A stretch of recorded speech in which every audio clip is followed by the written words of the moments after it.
The kneeling bicep stretch. Now the biceps here, they get a lot of working in terms of strengthening work, i.e. contracting them up, but not a lot in the way of stretching. Now this is a great way of being on the floor and really stretching out those biceps, and you really will feel it. It's also going to open up the chest as well, because again, it's very hard to isolate those muscles, and particularly when you think about how the biceps work and where they join.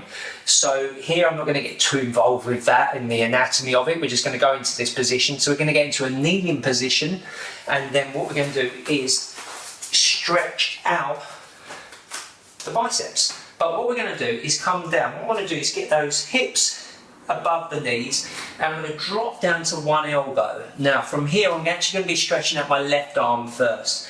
So what I'm going to do is place that hand palm down, and from here I'm just maintaining my core just so I don't collapse. I don't want to get into a hyperextended position, but all I'm going to allow myself to do is come down towards that elbow that's on the floor. So I'm allowing myself to fall down, keeping a nice stretch, and that is stretching out that bicep because that hand is driven into the floor. And I can increase the stretch slightly by actually pushing. I'm moving my fingers now, but I'm pushing this hand into the floor, so my left hand into the floor slightly. And if I want to change the angle, then I can come forward slightly, and now I feel like I'm hitting a bit more of the bicep as well. So person to person, you can change this angle, find where you find the best amount of stretch going on. And again, by pushing into that floor ever so slightly, you're going to increase that stretch.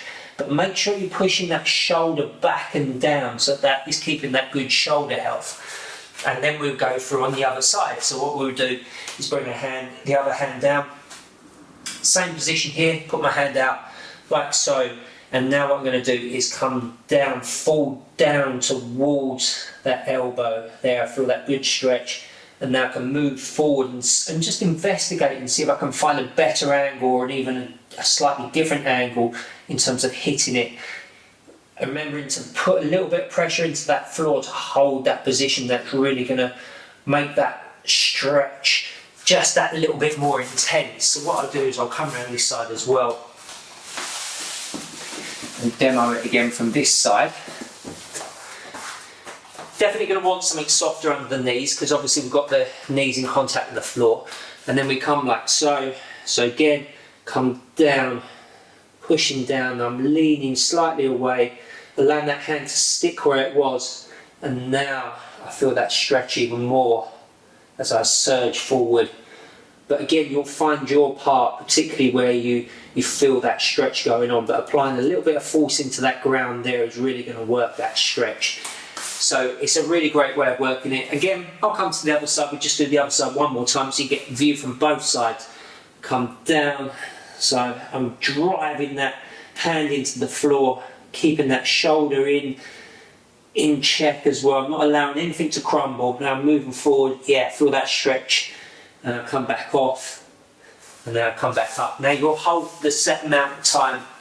It's a really great way of being on the floor without having to stand up and do this, and just being able to stretch out those biceps. As I say, they tend to get a lot of love in terms of doing the contractual work, the strengthening work, but very little in the way of stretching them out and allowing them just to lengthen out that little bit more.